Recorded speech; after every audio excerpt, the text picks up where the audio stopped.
del Consejo de Seguridad. Doy la palabra a la delegación del Estado Observador de Palestina.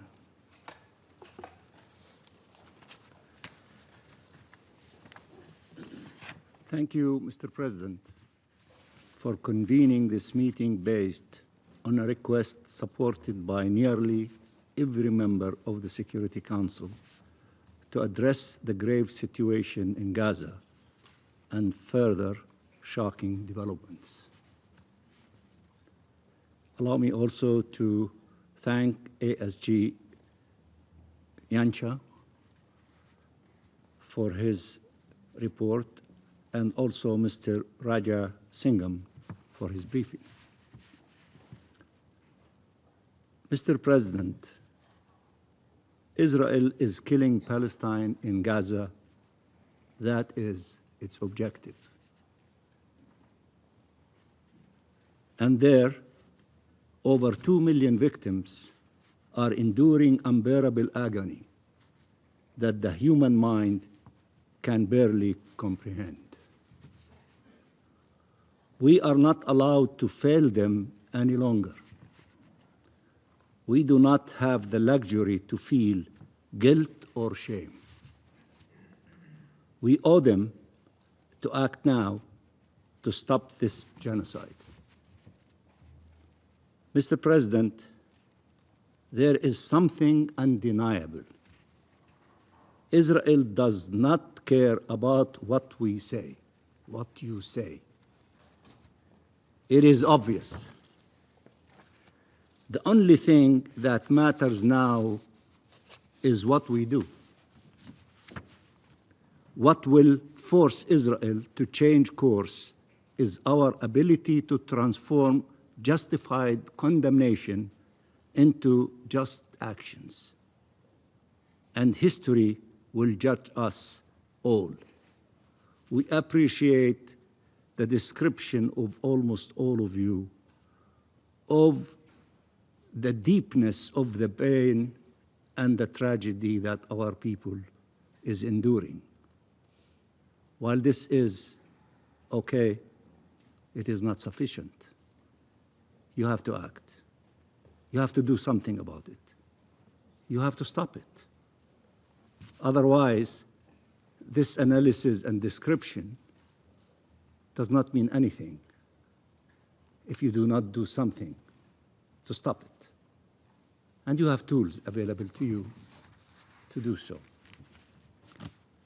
Mr. President, there is an international plan adopted by the International High-Level Conference in Palestine, co-chaired by Saudi Arabia and France, that starts with ending the use of starvation as a weapon of war and ending the war on Gaza through a ceasefire, the release of the hostages and prisoners, a massive surge of humanitarian aid to the Palestinian people in coordination and leadership, in coordination with and leadership of the United Nations, and in line with humanitarian principles and the full withdrawal of Israel from Gaza.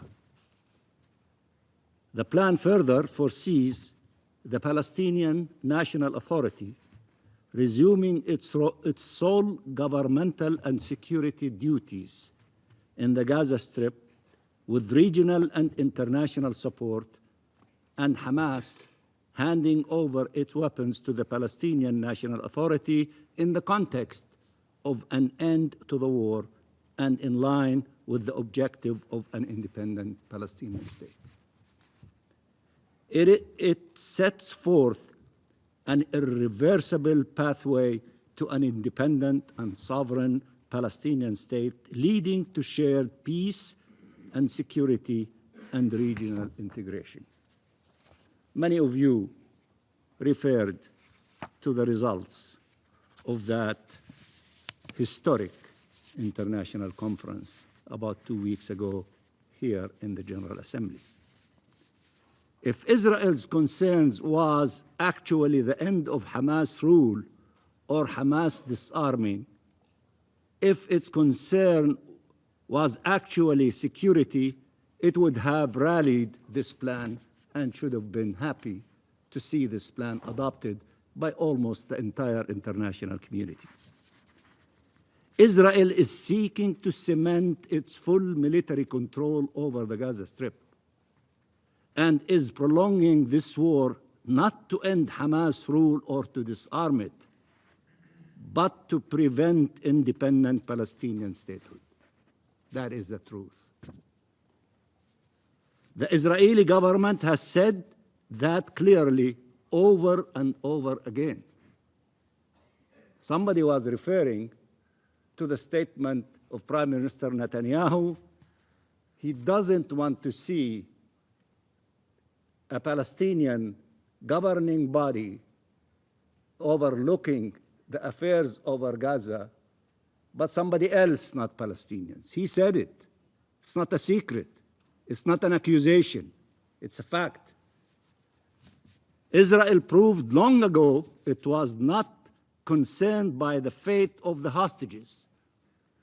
Look at the tens of thousands demonstrating in Tel Aviv and other cities, demanding immediate ceasefire and seriously concerned if this insanity to take place against our people in the Gaza Strip, then this is the execution or the death of the hostages, because that is the position of the families and the tens of thousands who are demonstrating in Tel Aviv. This latest decision is some more blatant demonstration of that. The Israeli government dehumanized and demonized Palestinians to such an extent that its genocide against them through mass killing and starvation, including of children, is not opposed in Israel by some, is only opposed in Israel by some brave voices. Israel proved long ago that its goal is the destruction of the Palestinian people through forced transfer and massacres to facilitate its annexation of our land. If some people believe what Prime Minister Netanyahu said yesterday and today, that there is a huge global lie, that there is no starvation in Gaza, and the two gentlemen from the leadership of the UN is also participating in spreading lies, then why don't you, the Security Council, go to the Security Council, take with you 100 journalists from your countries and other countries to verify exactly what is happening in Gaza. If he's so sure of this global conspiracy about the lie, let him prove it, invite you, allow you to go to the Gaza Strip and see exactly what is happening there. Take journalists with you so that you can verify exactly what is happening in Gaza. Because I think Mr. Netanyahu, in spite of all of the effort that he is putting with his government, he doesn't have credibility. He did not convince almost all of you and tens of countries outside this chamber from his narrative, and the narrative of his government, and the narrative of his foreign minister, who came trying to manipulate a humanitarian story of a captive and the pain of that caused to that family, and he failed in trying to convince you to forget about the pain of the Palestinian people. Such illegal and immoral plans cannot be met with only outrage. That would not be sufficient.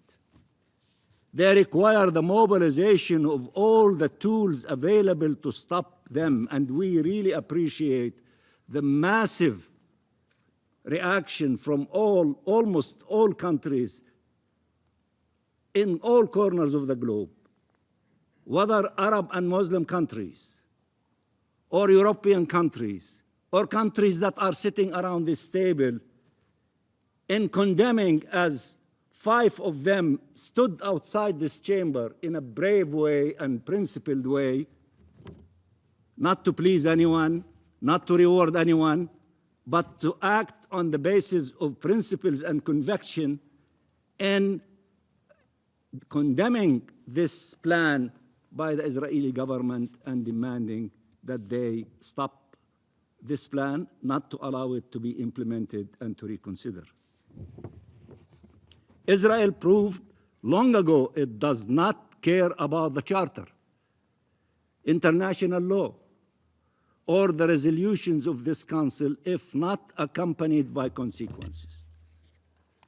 These facts have led many to rightly wonder, how on earth is Israel still allowed to sit around this table and in these United Nations? If it was another country, you would have been imposing sanctions long time ago. Mr. President, countries around the world are adopting more and more measures to end any form of complicity and to advance accountability, and we appreciate these efforts. Country like Germany to decide not to send weapons to Israel to kill our people in Gaza, just only to use one example. All states should undertake such steps immediately.